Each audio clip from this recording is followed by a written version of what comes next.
جو اللہ کی ذات میں شریک کرے گا وہ مشرک، اللہ کی عبادت میں شریک کرے گا وہ مشرک، اور محمد صلی اللہ علیہ وسلم کی رسالت میں اور اطاعت میں کسی کو شریک کرے گا، کسی کو بھی، وہ بھی مشرک ہے۔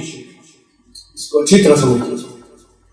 نبی کی بات آ جائے، حدیث آ جائے، فرمان آ جائے، قول آ جائے، دنیا کی سارے لوگوں کی، سارے بڑے لوگوں کی، یہاں تک کہ صحابہ کرام کی بات بھی محمد مصطفیٰ کی بات کے سامنے چل سکتی نہیں۔ یہ عقیدہ بنا لیجیے، ذہن میں رکھیے، محمد صلی اللہ علیہ وسلم کے ہوتے ہوئے کسی کی بات چل سکتی نہیں۔ لا الہ الا اللہ محمد رسول اللہ، کلمہ پڑھا ہے، اس سے وفا کیجیے، اس سے بے وفائی اور دغا مت کیجیے۔ سیدنا عبداللہ بن عباس کے پاس کچھ لوگ آئے مسئلہ پوچھنے کے لیے، آپ مسئلہ بتائیے۔ آپ نے قرآن اور سنت کے مطابق مسئلہ بتایا کہ رسول اللہ نے ایسا فرمایا، ایسا فرمایا۔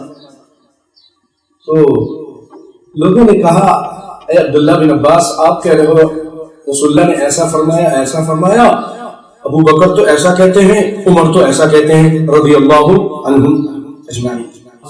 جو مفسر قرآن ہیں، حبر الامہ ہیں، نبی صلی اللہ علیہ وسلم نے ان کے لیے دعا کی تھی کہ اللہ ان کو دین کی فقاہت عطا کر، اللہم فقہہ فی الدین، اللہم علمہ الکتاب والتأویل، ان کو تفسیر سکھا دے۔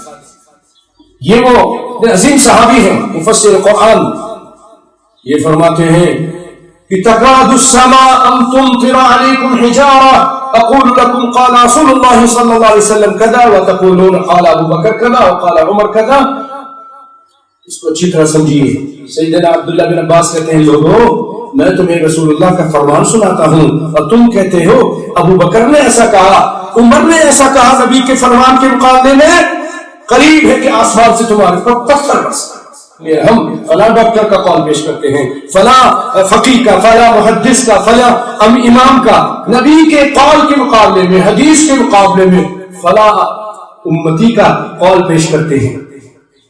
نبی کے مقابلے میں ابو بکر عمر کا قول اگر پیش کیا جائے تو قریب کہتے ہیں کہ مجھے خطرہ ہے کہ آسمان سے پتھر برسیں گے۔ آج ہم کر رہے ہیں، نبی کے قول کو چھوڑ کر دوسرے کے امتیوں کا قول پیش کرتے ہیں جو ان کے بہت بعد میں آئے تھے، پھر آسمان سے کیا برسے؟